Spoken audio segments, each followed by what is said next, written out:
Jail जो उनका घर करा दिया गया उसकी तरफ उनको ले जाया जा रहा है। उनको पुलिस की अमेरिका की लिस्ट से घबराया पाकिस्तान। जमात उद दावा के अमीर हाफिज मोहम्मद सईद समेत 5 अफराद को लाहौर में नजरबंद कर दिया गया। बैन वाले देशों में न मिले 8वां स्थान। तो जमात उद दावा को और फलाह इंसानियत, इन दोनों जमातों को वॉच लिस्ट में रखा गया है। इसलिए हाफिज सईद पर लगाम के लिए मजबूर हुआ पाकिस्तान।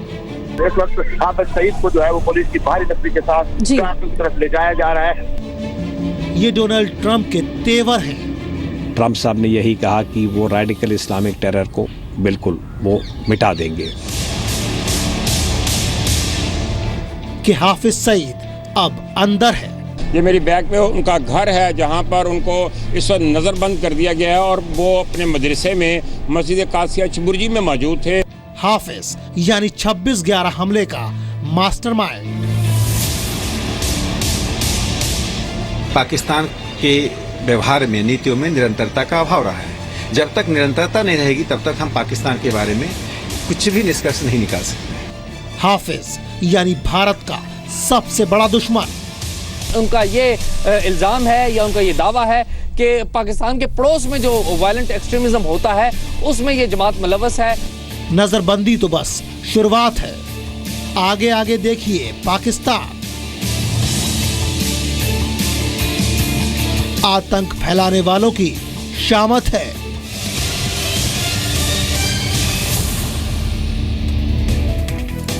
जी हाँ, मुंबई हमले का मास्टरमाइंड अब कैद में है। जमात उद दावा का सरगना हाफिज सईद पाकिस्तान में नजरबंद है, लेकिन पाकिस्तान की इस कार्रवाई के पीछे उसका डर दिख रहा है। डर इस बात का कि कहीं अमेरिका की लिस्ट में 8वां नाम पाकिस्तान का ना हो। ट्रंप प्रशासन के 7 देशों पर पाबंदी लगाने के बाद बढ़े पाकिस्तान के इस डर की हम बात जरूर करेंगे, लेकिन सबसे पहले अपनी इस खबर पर आपको क्रेडिबिलिटी रिपोर्ट यानी कि विश्वसनीयता बता देते हैं। और इस रिपोर्ट पे पहला पैमाना यह है कि हमारा रिपोर्टर मौके पर मौजूद है या नहीं। तो इस खबर पर हमारा रिपोर्टर मौके पर मौजूद नहीं है। दूसरी विश्वसनीयता है खबर की पुष्टि है या नहीं। तो यह खबर 100% सही है और इस खबर की हम पुष्टि करते हैं। तीसरा पैमाना है गवाह या फिर एक्सपर्ट की राय। तो इस खबर में हमारे पास एक्सपर्ट की राय भी है। इस पैमाने पर भी हमारी ये खबर खरी उतरती है। और चौथा पैमाना है खबर की तकनीकी विश्वसनीयता।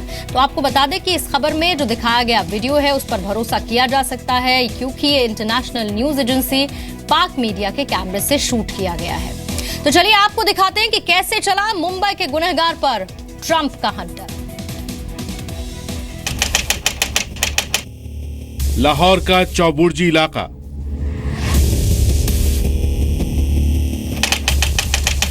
मुख्यालय जमात उद दावा,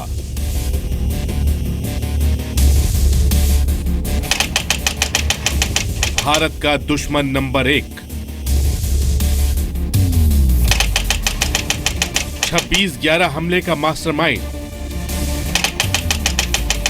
हाफिज सईद अब नजरबंद है।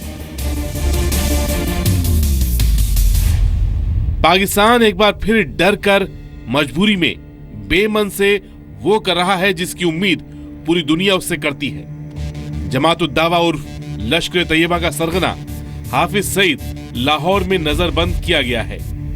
जमात उद दावा के अमीर हाफिज मोहम्मद सईद समेत 5 अफराद को लाहौर में नजरबंद कर दिया गया।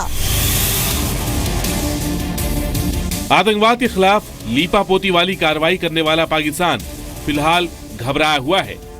अमेरिका ने पाकिस्तान को साफ कर दिया है कि अगर उसने जमात उद दावा पर बैन नहीं लगाया तो वो उस पर बैन लगा देगा। जो एशिया पैसिफिक ग्रुप है उसने पर्टिकुलरली जमात उद दावा का नाम लिया है और फलाह इंसानियत फाउंडेशन का नाम लिया है और कहा है कि ये जो टेररिज्म में और वायलेंट एक्सट्रीमिज्म में मुलव्वस हैं और इसलिए इनको बैन किया जाए। जब से अमेरिका में नई सरकार बनी है, डोनाल्ड ट्रंप ने आतंकवाद को लेकर कान उमेटा है, तो पाकिस्तान भी अपनी हैसियत में आने लगा है, या कहें उसकी सारी ऐंठ अब जाती हुई नजर आ रही है। पाकिस्तान के जो अमेरिका में हाई एम्बेसडर हैं जलील अब्बास जिलानी, उनको अमेरिका की तरफ से भी ये बातें बताई जाती रही थी कि आप इस हिस्से में आप कोई स्टेप लें। जब हाफिज सईद को हाउस अरेस्ट किया गया तो उसका एक वीडियो भी सोशल मीडिया में आया। वीडियो में हाफिज सईद ने अपनी नजरबंदी के लिए भारत को जिम्मेदार ठहराया, लेकिन इस वीडियो की सत्यता की पुष्टि जी न्यूज नहीं करता है। अगर वो सीरियस हैं तो मैं समझता हूँ उनके ऊपर फौरन केस चलना चाहिए। भारत ने उनको काफ़ी एविडेंसेस दिए हैं, डोसियर्स दिए हैं जो काफ़ी हैं उनको केस चलाने के लिए, और उनको बाद में भारत के हवाले करना चाहिए। आतंकवाद को लेकर 7 देशों पर अमेरिका की पाबंदी से पाकिस्तान के होश भी उड़े हुए हैं। नवाज शरीफ की सरकार दबाव में है। जब से डोनाल्ड ट्रंप अमेरिका का सदर बना, अब तो ये सुन रहे हैं कि शायद पाकिस्तानियों को अमेरिका का वीजा ही ना मिले। सोमवार रात को लाहौर का पुलिस महकमा एक्शन में आया। ऑर्डर सीधे सरकार से था। पाकिस्तान के पंजाब प्रांत में गृह विभाग की चिट्ठी थी। ऑर्डर था कि हाफिज सईद को कब्जे में लेकर नजरबंद कर दिया जाए। साथ में 4 नाम और थे: अब्दुल्ला उबैद, जफर इकबाल, अब्दुल रहमान आबिद, काजी काशिफ नियाज। हाफिज समेत इन चारों को संयुक्त राष्ट्र सुरक्षा परिषद ने निगरानी सूची में डाला था। जो हुक्मनामा आया है उसमें वाज़ेह तौर पर लिखा हुआ है कि ये जो 2 जमातें हैं और उनके ये 5 कारकुन हैं, ये ऐसी सरगर्मियों में मुलव्वस हैं जो पाकिस्तान की जो यूएन के साथ जो कमिटमेंट्स हैं उनको नुकसान पहुंचा सकती हैं। पाकिस्तान दावा करता है कि उसने लश्कर और जमात पर हमेशा नजर रखी है, लेकिन उसकी आतंकी वारदातों ने पाकिस्तान के दावों और इरादों को हमेशा चकनाचूर किया है। जमात उद दावा प्रतिबंधित लश्कर तैयबा का मुखौटा संगठन है। लश्कर ही 2008 के मुंबई हमले समेत कई आतंकवादी घटनाओं के लिए जिम्मेदार है। संयुक्त राष्ट्र ने जून 2014 में जमात उद दावा को विदेशी आतंकवादी संगठन घोषित किया था। ब्यूरो रिपोर्ट, जी मीडिया। अमेरिका के नए राष्ट्रपति डोनाल्ड ट्रंप का आतंकवाद को लेकर रुख और लाहौर में हाफिज सईद का नजरबंद होना ये बात साबित करता है कि पाकिस्तान डंडे की भाषा को बेहतर समझता है। ट्रंप ने राष्ट्रपति बनने से पहले ही पाकिस्तान को पटरी पर लाने के अपने इरादे साफ कर दिए थे और अब उसका रिजल्ट भी सामने आ रहा है। सब जेल जो उनका घर करार दिया गया उसकी तरफ उनको ले जाया जा रहा है। हाफिज नजरबंद है। हाफिज मोहम्मद सईद समेत 5 अफराद को लाहौर में नजरबंद कर दिया गया, या कहें घरेलू हिरासत में है। बेशक ये एक्शन दिखाने के लिए है, लेकिन पाकिस्तान अब बेचैन है। पर्टिकुलरली जमात उद दावा का नाम लिया है। जो आतंक उसकी सरपरस्ती में पल रहा था, अब वो खुद उसे जंजीर में बांधने को मजबूर हो गया है। जी। तरफ ले जाया जा रहा है। अमेरिकी राष्ट्रपति डोनाल्ड ट्रंप के आतंकवाद के खिलाफ सख्त रणनीति अपनाए जाने के दबाव में पाकिस्तान सरकार ने हाफिज सईद के खिलाफ कार्रवाई तो की है, लेकिन क्या ये एक्शन स्थायी है या फिर दुनिया को बहलाने के लिए सिर्फ वक्ती दिखावा है? मैं समझता हूँ कि अमेरिका अगर सीरियस है और चाहता है कि आतंकवाद पे रोक लगे, तो पाकिस्तान की सेना जो इन लोगों को शरण देती है उसके ऊपर प्रतिबंध लगे, उसकी सेल में बंद करें, और वो पाकिस्तान में जो कि सेना के पास जो न्यूक्लियर वेपन है उसको भी डिसआर्म करना चाहिए, इसलिए कि वो एक बहुत बड़ा खतरा है। हालांकि अमेरिका ने साफ कर दिया है कि 7 देशों पर लगी पाबंदी के बाद पाकिस्तान नंबर 8 ना हो, ऐसा मुमकिन नहीं। अमेरिका ने इस्लामाबाद को स्पष्ट कर दिया था कि अगर वो सईद पर कार्रवाई नहीं करता तो उसे प्रतिबंधों का सामना करने के लिए तैयार रहना होगा। व्हाइट हाउस के chief of staff Reigns previous के मुताबिक फिलहाल पाकिस्तान के बारे में कहा जाता है कि अमेरिका शायद कुछ कड़ी कार्रवाई करे, जैसे कि ट्रैवल बैन। हाफिज सईद तो ऐसा नाम है जिसके हाथ मुंबई आतंकी हमले में 166 लोगों के खून से रंगे हैं।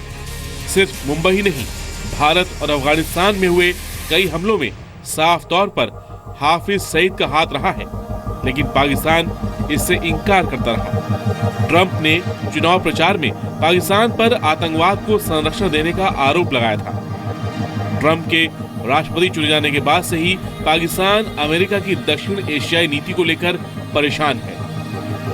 बहुत ही गलत काम हो रहा है। पाकिस्तानी दुनिया का एक महसूब शहरी होता है।